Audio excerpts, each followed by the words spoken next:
I often actually think about poetry, whether it's directly inspired by the paintings I do, or inspiring my paintings, but that connection and articulating words to define whatever I might be painting is, in a sense, poetry. I mean, you can here. I mean, you can start here. This is a shell. What makes it poetry, or I don't want to say poetic, but how do you make this into a poem? And there are ways you start maybe combining it with something, and then you get a metaphor. You get something about how you see something through a glass darkly. You start breaking it into verbal and pictorial images. And when I say you do, maybe you don't.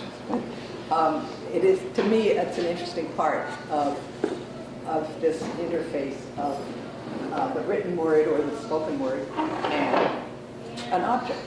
And how do you dignify an object? How do you make something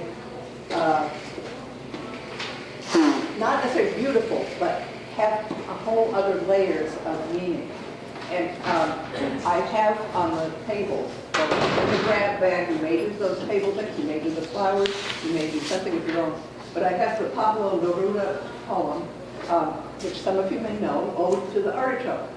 I never knew that. Ode to Socks. Oh, Ode to Socks. Gail is hitting the ground running, because ode to socks, ode to the shell, whatever. When Neruda takes the artichoke, he starts with, the physicality of it, which is in front of you, and you may choose it or not. And then he starts giving it attributes. Huge, it's wonderful things. I mean, I'm not going to read the poem, but we have a few copies, and then if you read it, then you can put it back, others can see it. The artichoke with a tender heart, dressed up like a warrior. See, right there, you're articulating his characteristics, physical being of it, and then it goes up farther and farther, as you will see. Maybe Hernan can just quote the entire poem in Spanish. But no, but not today. I mean, it's a wonderful, we strip off the delicacy and eat the peaceful mush of its green heart.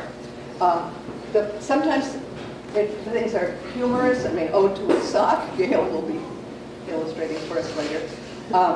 The shells, trying to see things and then break it into your own interpretation. And Gail will probably remember vividly that we got that wonderful word when we've done poetry for ekphrasis, which is this connection of words and image. And it can be as direct as recording something, an object, or it can be more out of your head, sort of like the Neruda, where you take the artichoke and you go further and further with the attributes of it. So just like, some, like Kandinsky music. Exactly.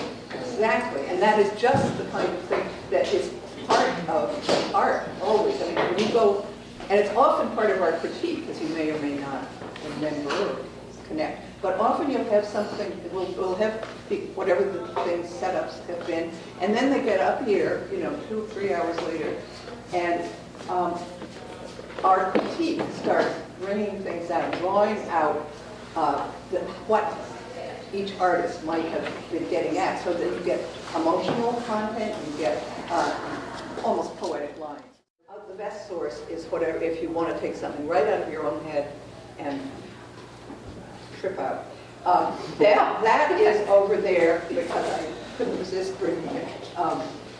That is overwhelming bounty. It has nothing necessarily to do with poetry, except maybe it will become a poem in some way. Another thing about poetry, if you are so inclined, sometimes is literally combining, whether you put words on paper and put in some of the imagery. So that can happen.